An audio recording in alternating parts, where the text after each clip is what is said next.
Cara, você olha aqui, ó. Essa história não tem fim. Não, é que nem a cobra mordendo o rabo. Tem uma coisa chamada microevolução.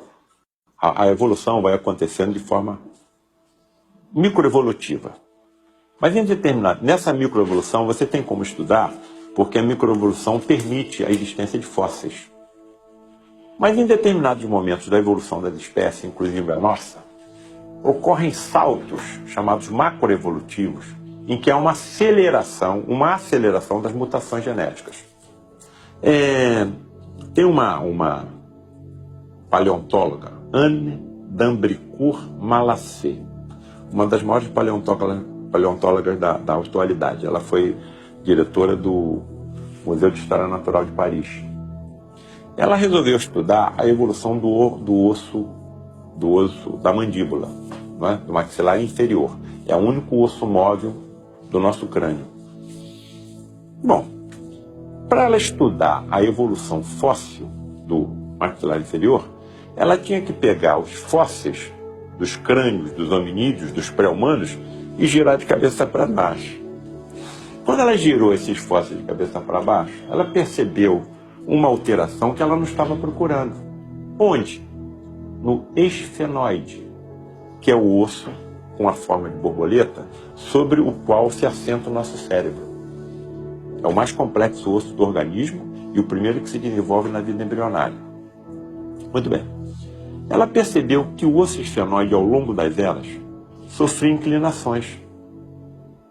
E quando essas inclinações aconteciam, havia um aumento da nossa calota craniana e da nossa massa encefálica, e nós nos tornávamos mais inteligentes.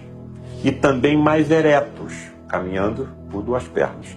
Isso colocou por abaixo uma teoria chamada teoria das savanas, que nós andamos sobre duas pernas, de tanto nos erguermos pela relva onde habitávamos, em busca da presa que nós precisávamos para a nossa sobrevivência e do predador que vinha na nossa direção.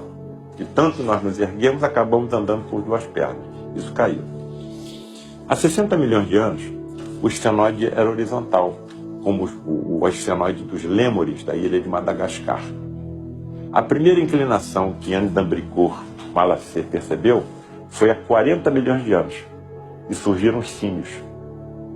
A segunda, 20 milhões de anos, e surgiram os grandes macacos.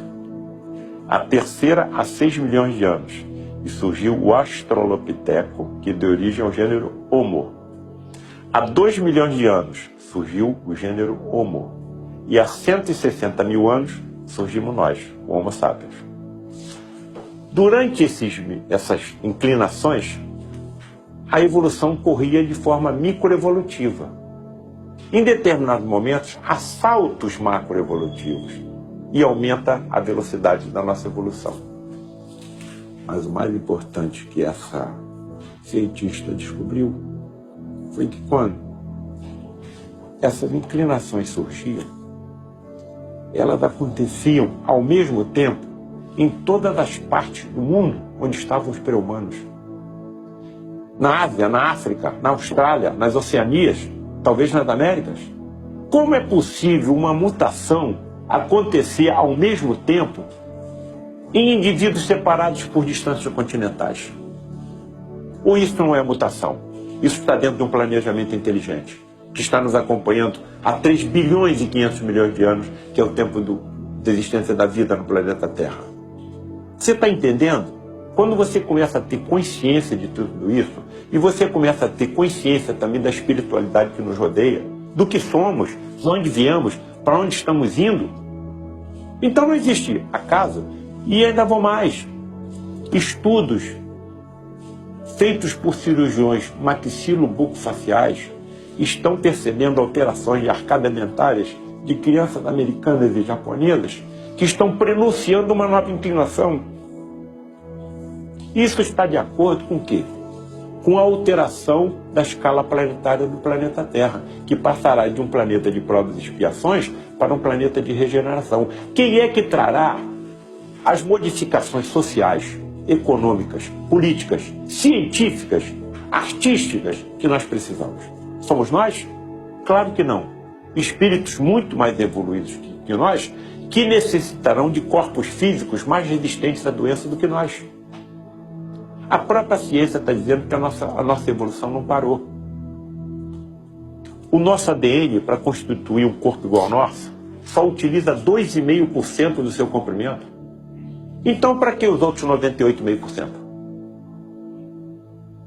A ciência está dizendo que, à medida que nós fomos evoluindo, trechos maiores do ADN serão utilizados na confecção de corpos humanos mais perfeitos. Então, o homem do futuro será mais resistente às doenças alérgicas, às doenças infecto-contagiosas, a doenças como câncer, porque o seu sistema imunológico será aperfeiçoado. Isso está absolutamente de acordo com os ensinamentos que os nossos amigos do plano espiritual estão dizendo.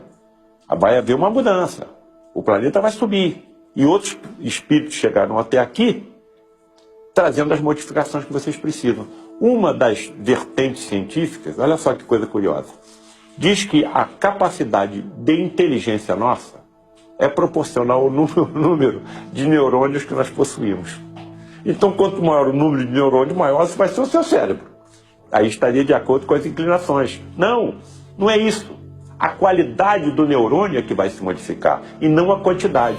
O espírito mais inteligente que viu a Terra foi Jesus. A cabeça dele era maior que a nossa.